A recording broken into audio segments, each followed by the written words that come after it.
Hey y'all, what's good? It's your girl Tay, and I'm here yet again with another update video. So definitely make sure you guys smash that like button, comment down below, subscribe, plus push your post notification bell button so that way anytime I upload a video, you will be notified. So today is Monday, y'all. Monday the 28th, okay?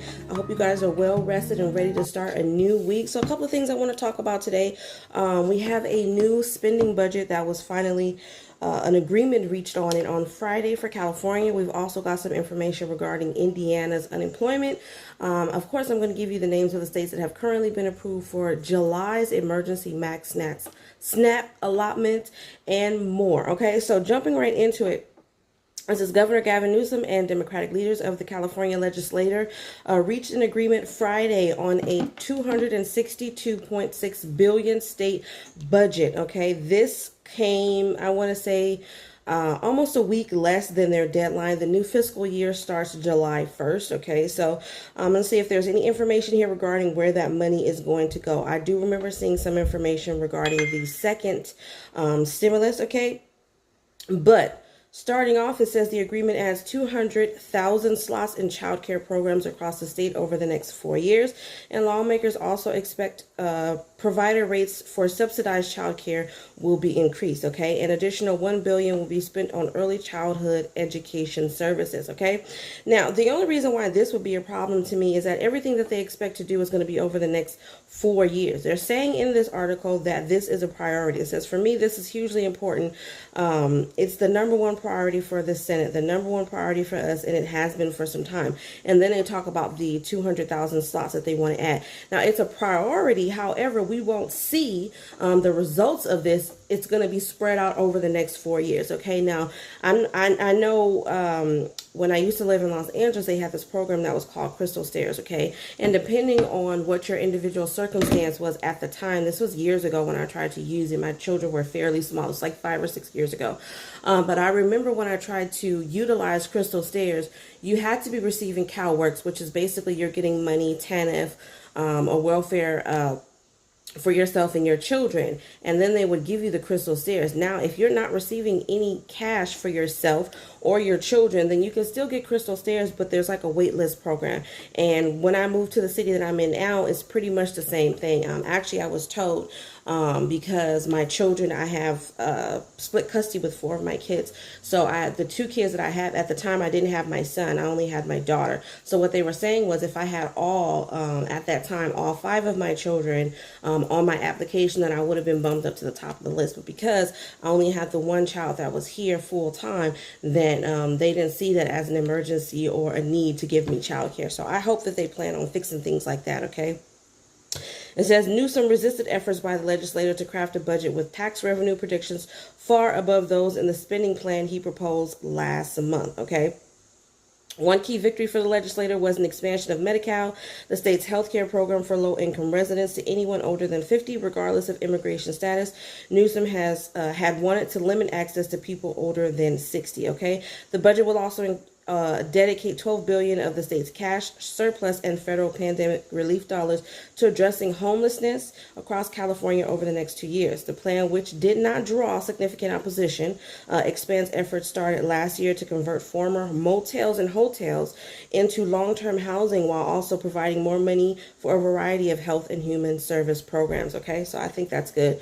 The budget projects a total tax windfall of some $76 billion, a staggering almost amount of unexpected cash that almost matches all the general fund expenditures just 2 decades ago. Now, they want to use that money for the second stimulus that they have been talking about. Okay, so it says here, also included in the budget is the effort championed by the governor to provide $8 billion in tax rebates to Californians with adjusted incomes of $75,000 or less. One-time payments of between $500 and $1,100 billed as a second round of Golden State stimulus, okay? But the legislature devised a new and potentially controversial way to account for those cash allotments, okay? So according to this article, they still have to vote on it, do a final vote. I think after a 72-hour period, it gave some explanation about it yet. Final legislative votes on the main components of the budget budget plan are expected Monday today, given a constitutional mandate that all bills be in print for at least 72 hours before a final vote. So they are expected to do a final vote on this today, and then we should have some information. And then, hey, California, we're going to be having some more checks coming out soon, okay? So I definitely wanted to give you guys that information, but as always, I will update you guys as more information becomes available. So jumping right into the other topics. I don't know what's going on with my phone. Now is not the time to glitch. Okay, so in Indiana is ordered to reinstate extra unemployment benefits. Okay, so let's talk about that. Now, I do know as well that I believe in the state of Texas, that they are trying to sue, or in the process of suing as well, for cutting those benefits. And I have to say, I think that every state, if you guys are in need of those benefits, that you guys need to jump on this bandwagon and do what you got to do to get those benefits reinstated. Okay, it says on Friday, a state court judge ruled that Indiana Governor Eric Holcomb must continue participating in the enhanced federal unemployment programs. Indiana is among 26 states that opted to halt, or basically stop, the $300 extra boost to the benefits. Okay. Now, we all know that the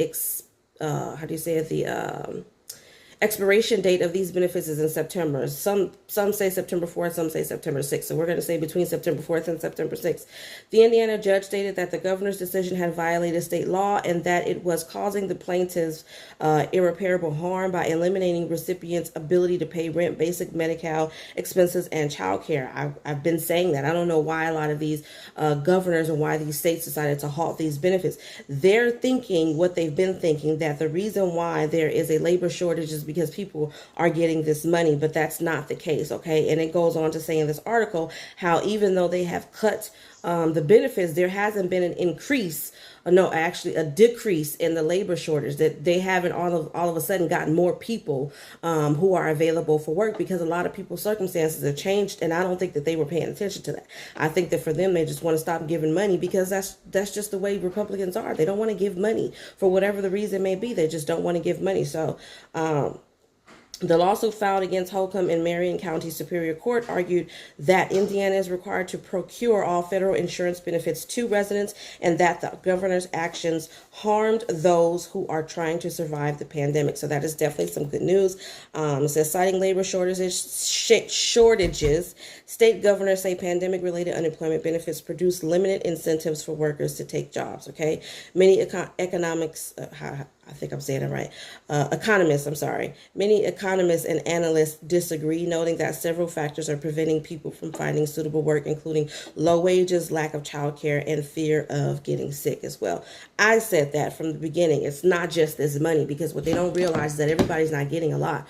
Most people who are low income, their last job was not paying them high amounts of money. They weren't getting 50 to 75,000 a year, and that's not even high amounts of money. Depending on where you are out here in California, that's only going to get you so far. Okay, so realistically, like they said, low wages, you're going back to working at McDonald's or whatever, you're not bringing in that much. Maybe you're bringing in 1,000, depending on what state you're in. You're probably bringing in less. You're probably bringing in 500 for 2 weeks worth of work. Okay, that's not a lot of money. So at the end of the day, I think that there's a lot to be said about these states who have already canceled these benefits, is they really are not trying to look out for the benefit of those people. And I urge you guys to pay attention next time.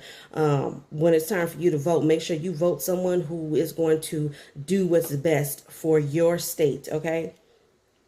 Now, outside of that, this new proposal came up. I don't think I want to talk about this in this video. Let's see here. This is something that I found irritating. Okay, again, this is for Los Angeles. Unvaccinated kids will not be allowed in LA schools. Okay, says vaccination is likely to be one of the major list of list of requirements to enter the school campus back again, as per the administration's statement. Okay, so this is for Los Angeles. Okay, this is for, I don't know if this is for all of California, but as of right now, this is coming from the Los Angeles school chief. Okay, I'm not even sure if that affects me, because I'm considered to be in Los Angeles County, even though I don't live in Los Angeles, so I have to check on that. It says, when asked if the rumors of children needing a vaccine to enter the school campus are true, the superintendent of the nation's second largest school district, Los Angeles Unified, Austin Butner, replied, the short answer is yes. No different than students being vaccinated for measles and mumps or tested for tuberculosis before they come on campus. That's the best way we know to keep all on campus safe. Although Butner clarified that students would not be needing vaccine to attend classes if they decide to join it from home via the online method, as the option of attending classes via the online method will always be available. So I'm hoping that that's available out here, because I have already decided I am not feeling secure on either side. I don't want to take the vaccine. I have pre-existing health conditions, so I'm not going to take that chance. And my children, or at least one of them, also has pre-existing health conditions, so she won't be getting the vaccine either. But outside of that, I don't want the other ones to take it either. I don't even think that the vaccine has been released for young children, at least the children that I have in the age group that I have. So I definitely don't see my kids going back to school. I don't know. Honestly, I want to say for forever. I don't know, because we have no way of knowing how long this particular situation, illness, is going to be around, how long it's going to be affecting us at the caliber that it's affecting us right now. So there's really no way of knowing. I can't say whether or not my kids are going to be going back next year, if they're going to be going back the year after that. It really just depends on everything. You know what I'm trying to say? So I don't know, but I did want to let you guys know, in Los Angeles, for those of you guys who are in Los Angeles watching this video, you guys might want to get that information, reach out to your schools and see if they will have online options available. I know that that's what I'm going to do for my school, because like I said, I would rather struggle and figure out how to get my child educated here at the house where she is safe, where all of them are safe, rather than sending them back to school. I know that their social interaction is cool, but there are other things that we can do for social interaction. There's plenty of children that lives in my building here, you know what I mean? And we all have taken extreme measures. We have one of our residents here that actually goes outside and disinfects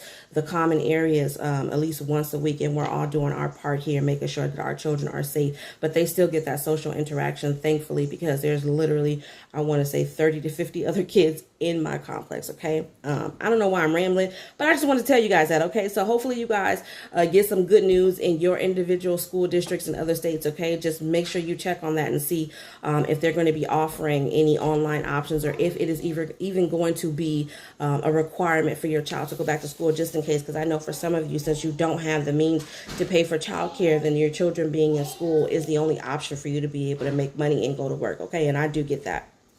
Now, to end off here, we are going to talk about the states that for emergency SNAP maximum allotments. Now, one person actually said that they think that as long as your state is in state of emergency, which I think that a lot of these states, specifically the ones that ended the unemployment benefits, are no longer in a state of emergency. But it seems like it's possible for these benefits to continue on to September. So as of right now, the states who are currently approved for emergency SNAP maximum benefits for the month of July, we have Alabama, July 31st, California, August 7th, Indiana, the 5th through the 23rd of July, all days only, staggered, Kentucky, July 2nd through the 19th for already approved households, and the new apps will be provided these benefits a day after they are approved.